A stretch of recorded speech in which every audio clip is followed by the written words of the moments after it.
said it a million times already. Change is the only constant thing in this world. And in this course, we've learned that what separates us from animals is our rationality. And that unique trait led us here. Progress. The first evidence of the systematic use of Stone Age technology in the Philippines is estimated to 50,000 BC, and this phase in the development of Proto-Philippine societies is considered to end with the rise of metal tools in about 500 BC, albeit with stone tools still used past that day. Filipino anthropologist F. Landa Hocano refers to the earliest stage in Proto-Philippine societies as the formative phase. Archaeological findings show that modern men from Asian mainland first came over land across narrow channels to live in Batangas and Palawan about 48,000 BC. Subsequently, they formed settlement in Sulu, Davao, Zamboanga, Samar, Negros, Batangas, Laguna, Rizal, Bulacan, and Cagayan. They made simple tools and weapons of stone flakes and later developed method of sawing and polishing stones around 40,000 BC. By around 3000 BC, they were producing adzes ornaments of seashells and pottery. Pottery flourished for the next 2,000 years until they imported Chinese porcelain. Soon, they learned to produce copper, bronze, iron, and gold metal tools and ornaments.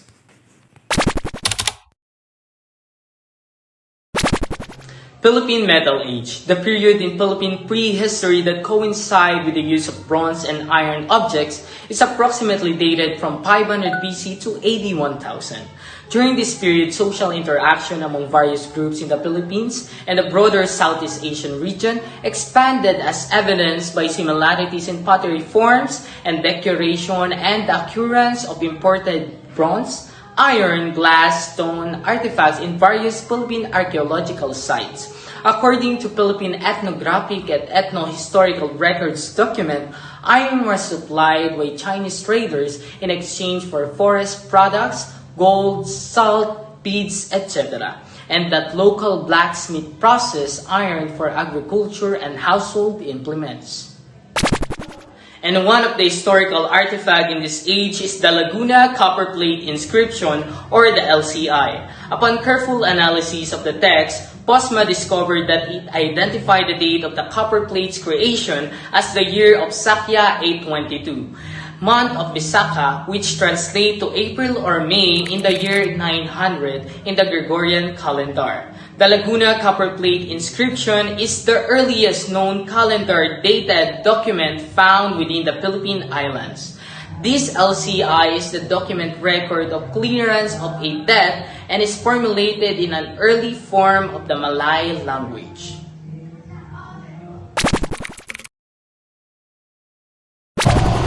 Development in science and technology during the Spanish regime. The beginnings of modern science and technology in the Philippines can be traced to the Spanish regime. The Spaniards established hospitals, schools, and the scientific research, and this had important role and consequences for the rise of the country's profession. But this direction and pace of development of science and technology were greatly shaped by the role of the religious orders in the conquest-weighted colonization of the archipelago and by economic and trade adopted by the colonial period government. Various decrees were issued in Spain, calling for the establishment of a school system in the colony, but these were not effectively carried out the primary instruction during the Spanish regime.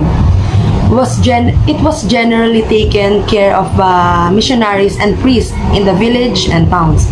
Owing to the dearth of the qualified teachers, textbook, and other instructional materials, primary instruction was mainly religious education. Higher education was provided by the school set up by the different religious orders in the urban centers, most of them in the Manila. For example, the founded in the Cebu City, the Colegio de San Ildefonso by 1595, Manila, the Colegio de San Ignacio by 1595, the Colegio de San Jose 1601, and Ateneo de Manila in 1859. The Dominicans, Colegio de Letran 1640 in Manila. Access to this school was, however, limited at the site of the colonial society by the European, local Spaniard, the mestizos, and the fugitive Filipinos. And now, lastly, we are heading to the American regime, which lasted for 48 years from 1898 to 1946. What are the science and technologies invented way back when in the American regime? Firstly, let's go into the field of education. Education-wise, we are advancing rapidly, and advancing education means we are advancing in the medical field, in the agricultural sector, and many, many more.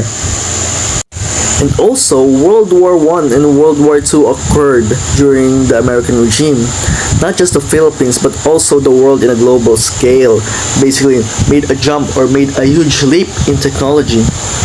Scientists were basically mad during these days. They were basically very innovative. And basically, they revolutionized how we are living today. And lastly, the American regime basically played a big factor in what is the modern world right now. This phone, this light, and basically everything around us.